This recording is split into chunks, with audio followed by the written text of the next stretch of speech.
Hey YouTube, welcome to my channel. This is my first ever boat. It's a small 14-foot inflatable with aluminum floor and a 20-horse Mercury outboard.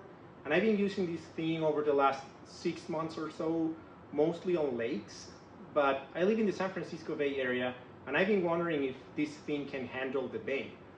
You all know that things can get pretty rough out there, but we're in the middle of summer, and I made my research on the tides, currents, wind, and everything, and I think we should be fine, hopefully.